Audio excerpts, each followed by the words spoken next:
I'm live now. Okay. I don't know. The keys are in the kitchen probably. You found them? Yep. Okay. Hi. Welcome back to Create, Share, and... Bye, sweetie. Love you too. Hi, good morning, and welcome back to Create, Share, Inspire podcast. This is episode 750. We are 3/4 of the way to 1,000. That is an exciting little milestone, I think. Good morning, Grace. If you're joining me live, please say hello. Let me know if you're crafting this morning. Let me know if you have questions for me. Hi, Val and Thea, Christine, Donna, Barbara. Hi, Stacy and Rita. Good morning. Hi, Donna and Diane. Hi, Val and Pamela. Hi, Joe. Yes, happy hump day. Happy camel hump day. Hi, Lily and Carrie, Donna and Debbie. Donna's working today. Good for you. Me too. I work every day. I have some fun stuff that I'm going to work on today, though. I'm going to be doing some drawing today. I've got several of my sketch pads out, and I plan on getting some components hand-drawn today to then upload into the computer to make some patterns. So I'm excited about that. Hopefully I have enough time to work on that today. Hi, Rennie and Pamela, Naomi, Luna, Joyce, Jackie. Good morning, everybody. Yes, I am excited about that, Lisa. I love drawing, but I really love creating patterns with my hand-drawn drawings when I pop them into the computer and work in Illustrator. I've taken a lot of classes and I've watched a lot of tutorial videos, and I'm really excited to apply what I've learned now about graphic design and illustration and apply it to my hand-drawn drawings. Hopefully, I can take them to the next level. Hi, Olivia and Rachel, and somebody was asking about what I'm wearing. Oh, and Judy good morning, Judy, and thank you for posting a link. I am wearing the Sweet Clara cardigan, and I will show you. I'm wearing it over leggings today. I am wearing leggings and a tank top for my underlayer, and because I'm wearing leggings, I left my tank top untucked. So it's a black tank top, black leggings, both of which you can find in my Amazon shop. I like the leggings with the pockets in them so that my phone is always with me. But I'm wearing all of that underneath the Sweet Clara cardigan, which I did a little bit of corset tying to make a closure up here. I find this to be so delicate and feminine. I love corset tying, but if you don't, that's okay. You could put button bands on here instead and add buttons. That would be super cute too. You could belt it if you want. You could wear buttons all the way down. You could corset tie it all the way down so it closed up all the way as well. Or you could just leave it open. Mine has sleeves. You could do this with or without sleeves. And I'll turn around so you can see the back. The pattern comes with lots of sizes, all the options for different sleeve lengths, if you want to add sleeves or not. It is a top-down raglan like the pullover, but obviously it's not worked in the round. It's worked in rows. And there are lots of differences in patterns when you convert them from rows to rounds or from rounds to rows. That might be an interesting reference book, actually, if you took all the stitch patterns and showed them in rows and rounds.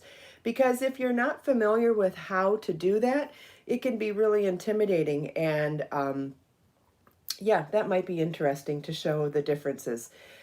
I'm so glad, Debbie. Thank you. Is this a book or a single pattern? This is a single pattern, and Judy's posted a link to it in the live chat if you just scroll up a little bit. Or if you just go to my website and you go to the crochet pattern shop, you can find it in there too. You would search, there's search filters there as well, so you could click on cardigan or vest. It would show up in either of those, I believe.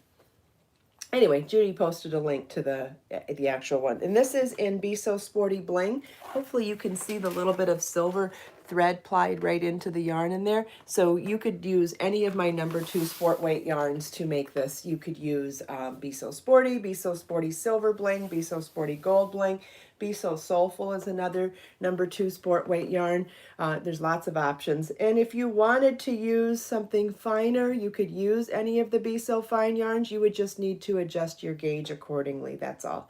And then you would have a lighter garment. That would be really pretty, actually.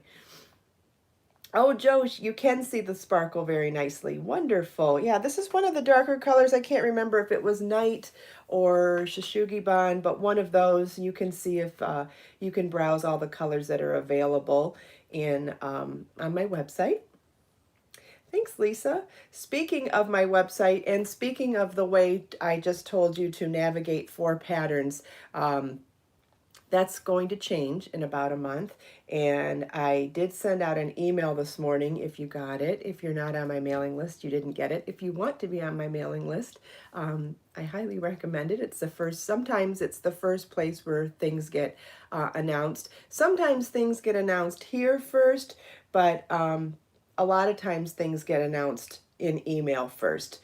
And what was I going to say? So I sent out an email this morning. It was the first of the friendly reminder emails. I did make a reminder here last week too, but reminding everybody that when the website changes, it's not just going to be a reorganization or a new front page. It's going to be a completely different website. So it's going to be a brand new website that's completely unrelated to the existing website right now. The only thing that will be the same is the name. So you'll still be able to find it the same, and it'll have all the same products, I guess. That will be the same too. All the blog posts, all the content will be there, but it will be on a separate website. And what does that mean? Well, first of all, it means there's going to be lots of new amazing things that are going to be super fun, and you're going to love all the features of the new website. But what that also means is that your account will not transfer. So what does that mean? When you log in and you get to see your order history, that won't be there because you're going to start a new account on the new website. So anything that you have purchased so far is still yours, but you will not see the order history in your account. You'll be creating a new account as a brand new customer on the new website. So if you want to save your order history, you should log in sometime soon in the next month, preferably sooner than later. You would want to log in and copy down your order history so that you have it, whether you screenshot it, write it down in a notebook, whatever you want to do. But if you want that order history, that's how you'd get it. Also, all of your digital files, all of your digital pattern PDFs and digital ebook PDFs, they are all yours. Everything that you've purchased, you own, and it's yours forever. Anytime you buy a digital product, it's yours forever. However, if you have not saved them to your devices, you want to save them to your devices. And if you need a new download link, you need to, when you email Judy and say, can you resend the download link because I forgot to save it, you need to do that. You'll need to email Judy with your order number and ask for those links, and do it soon, because once we move, we won't be able to resend the link. So it's not that you won't have your files. You have your files. You've been given the links to download and save the files. We won't be able to resend the links anymore once the website changes. So as long as you save your files, or you've already saved your files, nothing will change for you. But we need to make those reminders until the website changes, just so everybody has enough time to make sure that they have all their stuff organized and saved. Does anybody have any questions about that? I feel like I said way too many words to describe something that's simpler than it sounded. So let's make sure that I got it across. You're welcome, Kiranjit.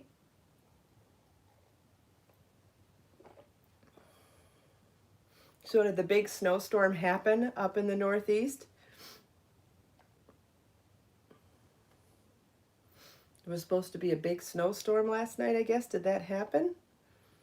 It's coming today now. Okay. Judy had sent me a link to an announcement that she was possibly going to get up to 16 inches of snow in Connecticut. And I have other friends in New York that told me something similar too.